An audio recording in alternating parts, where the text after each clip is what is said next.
She loved him more than she loved herself. That's how everyone described it.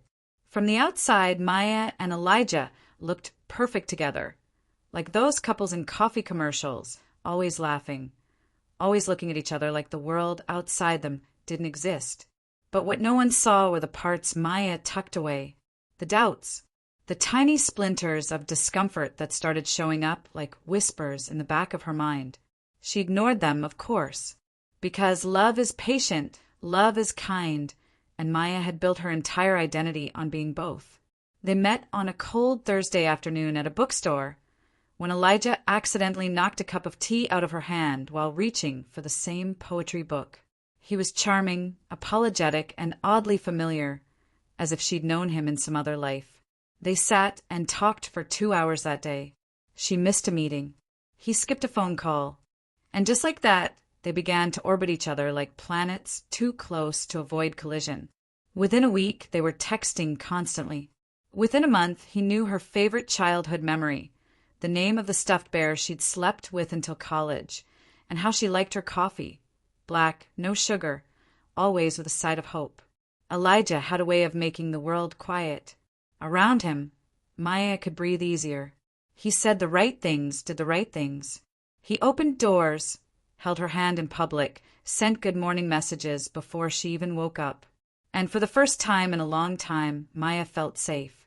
She told her friends she thought this might be it, the person she'd grow old with, the one who wouldn't leave. They all smiled and nodded, some with jealousy, some with doubt. But Maya didn't care. She was in love. But then the little things started. A delay in a text reply. A missed call returned with an excuse that didn't quite match the timing. A friend who casually mentioned seeing Elijah with someone, and then quickly retracted it, saying maybe it wasn't him. Maya didn't want to be that girl. The paranoid one. The one who digs through phones and asks too many questions. So she said nothing. She smiled. She swallowed her doubts like pills without water, letting them burn her on the way down. The first time she really felt the shift was on their 6-month anniversary. She had planned a night out, his favorite restaurant, a handwritten letter, even a small silver bracelet engraved with the date they met. But he canceled, said work ran late, said he was exhausted, and when she heard the way his voice dragged, like he was trying too hard to sound tired, something inside her broke a little. But again she said nothing. She told herself he deserved grace. That one bad night didn't erase 6 good months. She didn't know that night Elijah was with someone else. Days turned into weeks. The warmth in his voice began to cool. The I love yous came with less certainty, like phrases spoken from muscle memory rather than feeling. He still showed up, but only halfway. His body was there, but his eyes, they were always somewhere else. She told herself maybe he was stressed. Maybe it was work. Maybe love just felt different after a while. Maybe this was normal. Until one day it wasn't. It was a Sunday evening. Maya had just finished making dinner. Pasta with the garlic bread, he always said tasted better than his mother's, though she never believed him. She set the table, lit a candle and waited. He was late. No text. No call. 30 minutes became an hour. Then 2. Then 3. By the time it hit midnight, she knew something was wrong. She called once. No answer. She texted, "Are you okay?" No reply. Her hands trembled as she typed a second message. "Please, just let me know you're safe." Still nothing. At 2:07 a.m., her phone buzzed. It was a message, not from Elijah, but from an unknown number. It said, "You should probably know he's not who you think he is." Attached was a photo. Elijah, another woman, their faces close, their hands tangled. Her heart dropped, like glass shattering in her chest. She stared at the image, blinking, hoping it would disappear, that it was a mistake, that it wasn't him, but it was. The next morning, she drove to his apartment. She didn't knock. She had the key. She let herself in, quietly, like a ghost haunting her own past. He was in the kitchen, shirtless, making coffee, humming. He looked up and froze. She didn't scream. She didn't cry. She just held up her phone and asked, "How long?" He didn't answer. He couldn't, because the lie had finally caught up to the truth. She left that morning without saying another word. Just walked out into the crisp morning air, the sunlight far too bright for what she felt inside. She walked for hours, through streets she didn't recognize, past strangers who didn't know she was breaking. Her phone buzzed with messages, apologies, explanations, excuses, but she read none of them. Over the next few days, she disappeared from everyone, didn't answer calls, didn't check social media. She stared at the ceiling a lot, her chest heavy with the weight of what could have been. She thought about all the red flags she ignored, all the times her gut whispered warnings she silenced. And mostly, she thought about the version of herself who believed this was love. Because it was, wasn't it? Wasn't it? She started writing again. Not for anyone else, just for herself. Pages of thoughts, rage, sorrow, reflection. Letters she'd never send. Truths she'd never speak aloud. And with every word, a small piece of her returned. She would light candles in the evening and read the same poem over and over again, the one that said, "You cannot lose what was never truly yours." The first time she read that line, she cried. The third time, she nodded. By the 10th, she finally believed it. Healing wasn't a straight line. Some days, she woke up feeling light, her chest no longer weighed down by memories of Elijah. Other days, all it took was a song in a cafe, a whiff of a cologne in a grocery store, and it would all come rushing back like a wave pulling her under. But this time, she didn't try to outrun the pain. She let it move through her like a storm. It came, it roared, and eventually it passed. She began to notice things she had stopped noticing while she was with him. The way the morning sun painted golden streaks on her bedroom wall. The warmth of tea cups against her fingers. How silence could feel like peace instead of punishment. She took walks without her phone. She bought flowers for herself. And one afternoon, she looked in the mirror and realized her eyes had their light back. A few months later, Maya was at a small gallery exhibit, alone. Not because she had no one to go with, but because she had chosen to enjoy her own company. As she wandered through the art, she overheard a couple behind her talking about trust. The man said, "You either trust someone or you don't." The woman replied, "No, sometimes you do trust someone, and they still betray you." Maya didn't turn around. She just smiled faintly, because that truth sat in her chest like a stone she no longer had to carry. Then came the email. It was from Elijah. Subject line, "I owe you the truth." She didn't open it immediately. It sat there for 3 days, like an uninvited guest outside her emotional door. When she finally clicked on it, it wasn't what she expected. He apologized. In detail. He admitted everything. The lies, the overlapping timelines, the woman he told her not to worry about. He said he never meant to hurt her, but he was weak. He said she was too good, and that scared him. He said he hoped she had found peace, even if it was without him. She read it twice, once with a racing heart, once with calm detachment, and then she archived it, not out of anger, but because it no longer mattered. Forgiveness, she realized, didn't always come with reunion. Sometimes it's a quiet acceptance that what happened happened, and it no longer has power over you. A week after reading the email, Maya saw him, Elijah, in real life, not in her mind, not in her dreams, but walking out of a cafe 2 blocks from her apartment. For a moment, the world paused. Their eyes met. He looked older, not in a tired way, but in a way people look when they've lived with regret. He smiled, tentative, almost like asking a question with his face. She didn't smile back. She just nodded, gentle and composed, and walked past him. Because she didn't need closure. She was the closure. The next morning, she woke up early, watched the sunrise with a cup of tea in her hands, the same way she used to. But this time, there was no part of her that wished he was there. She had filled that space with something else, something stronger, herself. Later that week, She sat with her best friend at a quiet rooftop restaurant. Her friend said, "You seem different." Maya laughed softly and said, "I am. I lost myself for a while, but I didn't stay lost. I found the version of me who remembers her worth." And then she paused for covering above her plate and added, "He didn't destroy me. He revealed me." That night, she opened her journal and wrote a letter, not to Elijah, but to the version of herself who loved him. She began with, "You did your best," and let the rest pour out. She wrote about the girl who stayed when she should have left, who begged for crumbs when she deserved the whole feast. She didn't write it in anger.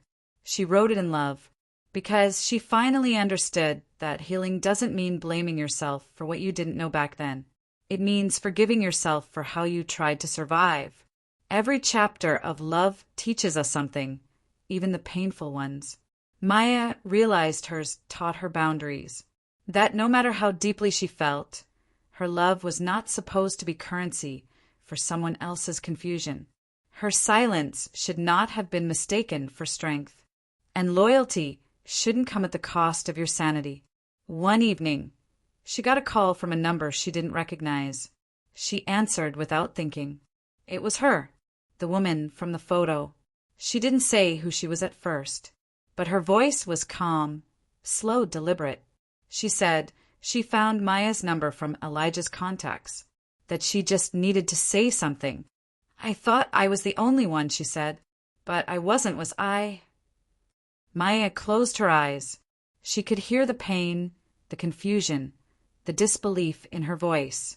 And instead of rage, she felt compassion, because she had been there too, sitting in the wreckage of someone else's dishonesty. "You weren't," Maya replied softly. "Neither was I." There was a long pause, then just a quiet, "Thank you," and the line went dead. Maya sat there for a long time, the phone still in her hand. That moment cemented something in her, a truth she'd only begun to understand, that sometimes we're not the only ones left behind. Sometimes we are pieces in someone else's chaos, and the real healing begins when we stop trying to make sense of it and start learning from it. Months turned into a year. Her life looked different now. Her mornings were slower, her space quieter. There was peace in the solitude, not loneliness. She decorated her apartment with art she actually liked, not the neutral, curated aesthetic she once chose to impress Elijah. She dyed a streak of her hair auburn, just because she wanted to. She wore red lipstick on Tuesdays.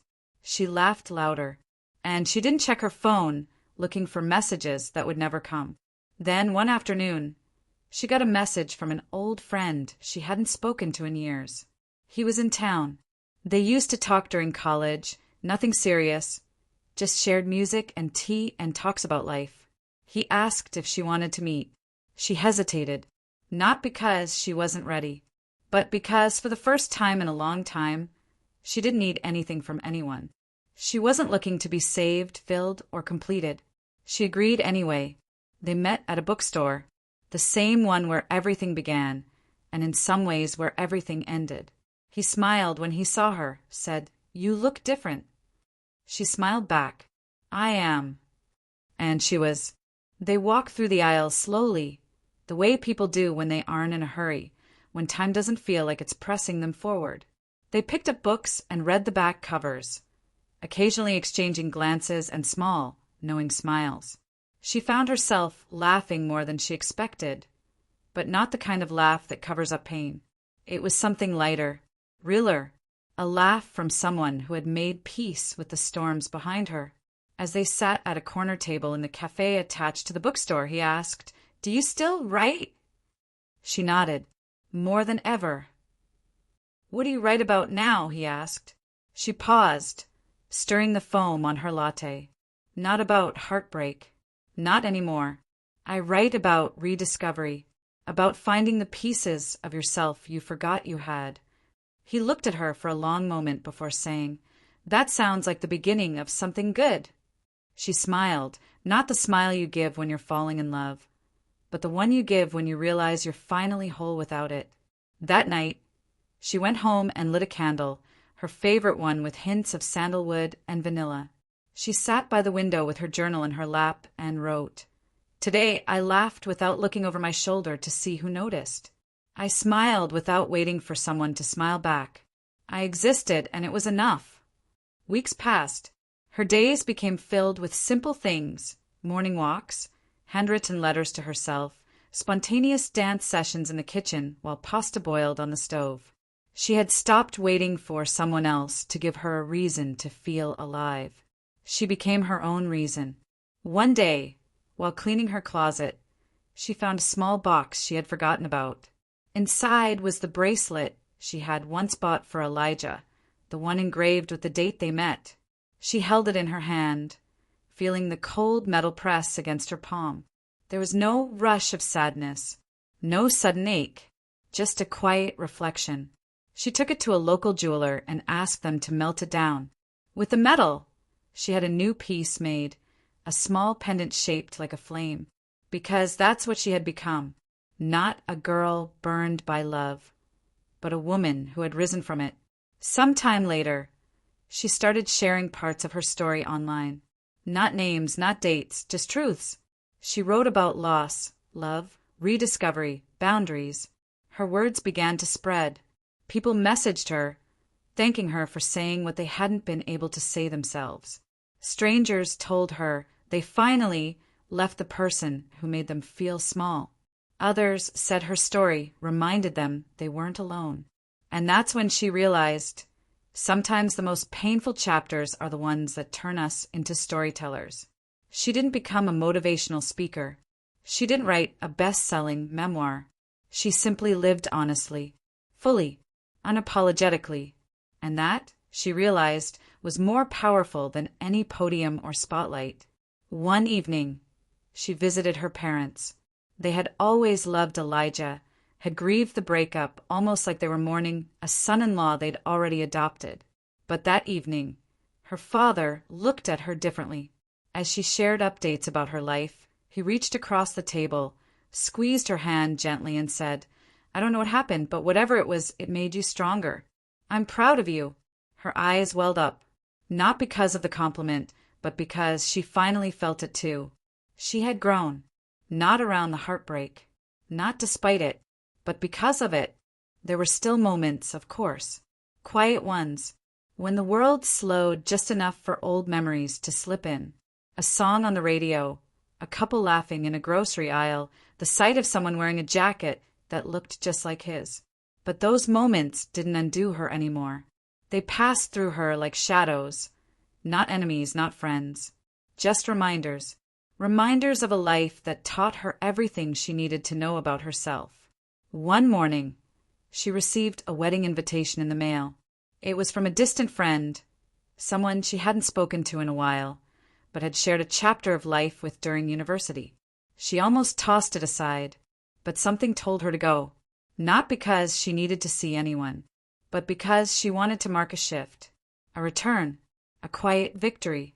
The day of the wedding was sunny and warm. Maya wore a soft blue dress, simple jewelry, and a smile that didn't need effort. As she mingled among guests, someone tapped her on the shoulder. It was Jonah, Elijah's old roommate. They hadn't spoken since everything ended. He looked surprised, a little unsure. "I didn't expect to see you here," he said. "I didn't expect to come," she replied, calm and steady. There was a pause. Then he said, "You look peaceful." And she did. She didn't ask about Elijah. Didn't want to. There was nothing left in that story for her. No lingering questions. No unfinished pages. Just a past she had outgrown. After the ceremony, she walked alone through the garden behind the venue. The sun filtered through the trees, casting a golden glow across the path. She stopped at a bench and sat, letting the breeze press softly against her skin. A child ran past her, laughing, chasing bubbles. She watched as one floated in front of her face, glimmering in the light before disappearing. She smiled. That bubble, she thought, was like so many things in life. Beautiful, fleeting, and never meant to last forever. She pulled out her phone and opened her notes app. Typed a simple line, "I don't miss him. I miss who I thought he was. It was the last thing she ever wrote about Elijah. Because sometimes the real healing isn't a dramatic realization or a single moment of triumph. It's the quiet decision to stop giving your pain a stage, to stop handing your joy over to the person who broke you, to stop defining yourself by how much you've survived, and start defining yourself by what you're building. Maya went home that night and lit a new candle. Not the one with sandalwood and vanilla. This one was citrus and mint, fresh, alive, different. She curled up in bed and picked up a book. The same poetry book she'd reached for the day she met him. But this time, she opened to a different page. It read, "You are not the aftermath of someone else's mistake. You are the beginning of everything beautiful." She closed the book, turned off the light, and let herself drift into sleep. No tears, no thoughts of him, just rest, real rest, the kind that only comes when you are no longer running from yourself. Weeks turned into more months, but this time they didn't feel heavy. Time, for once, wasn't something she was trying to outrun or erase.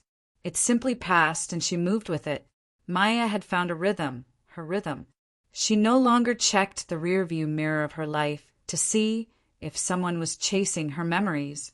She had made peace with the fact that some stories weren't meant to have happy endings. Some were meant to teach.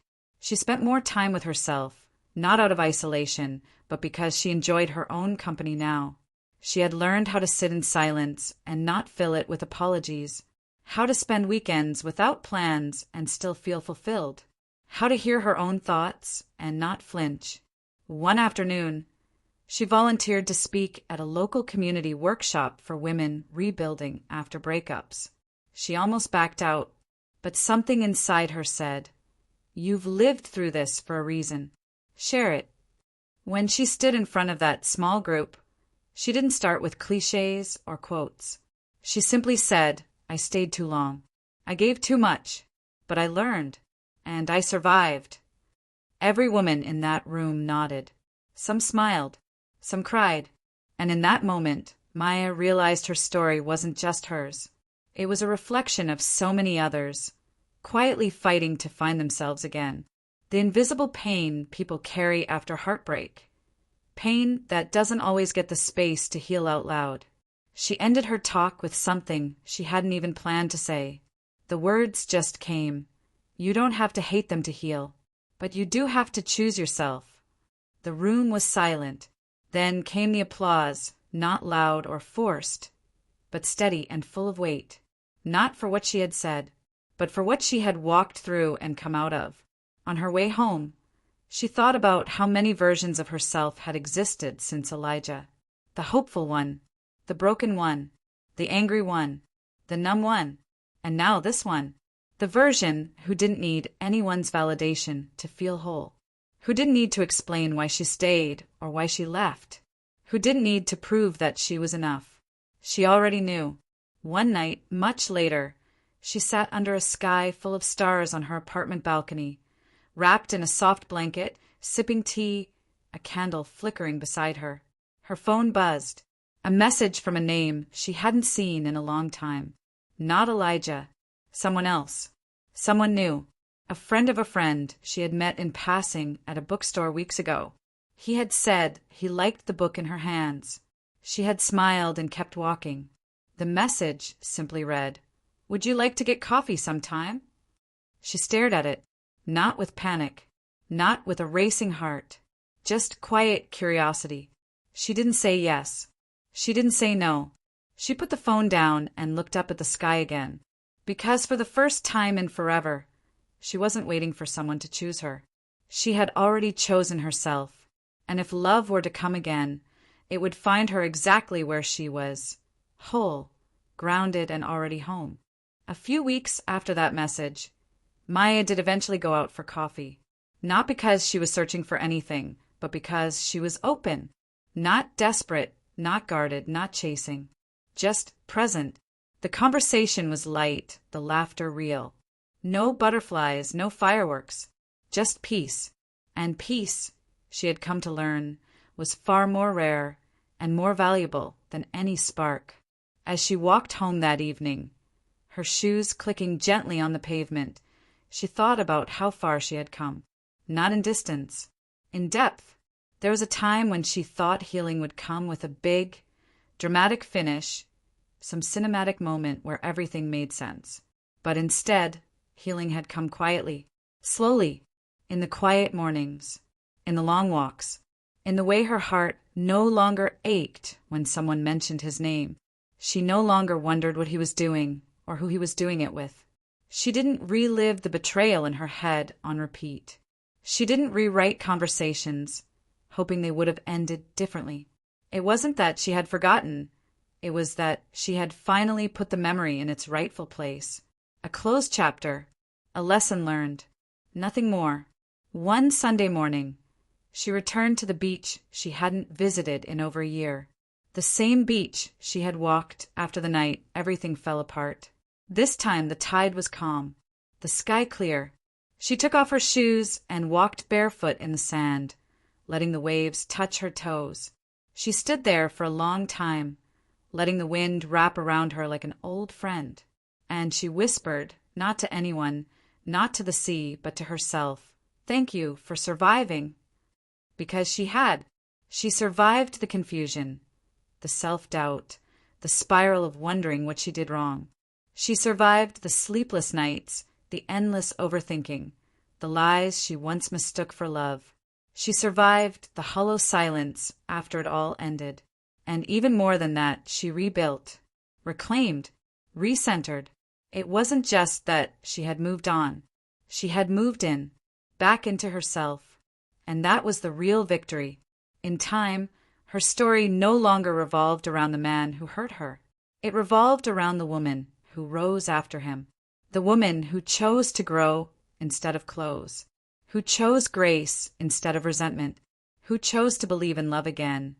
Not because someone proved it, but because she had redefined what love meant. Love, she now knew, wasn't grand gestures or sweet nothings whispered in the dark. Love was consistency, honesty, presence, and the kind of peace that doesn't ask you to perform to feel wanted. That night, as she curled up in bed, she looked around her apartment. It didn't feel like a place she lived. It felt like a place she belonged. On the wall across from her bed was a framed quote she had found in a small antique shop, faded slightly at the edges but perfect in message. It read, "You do not need someone else to come along and tell you who you are. You already know, and that knowing is enough." She turned off the light, and she slept, deeply, not because the pain never happened, but because it no longer defined her.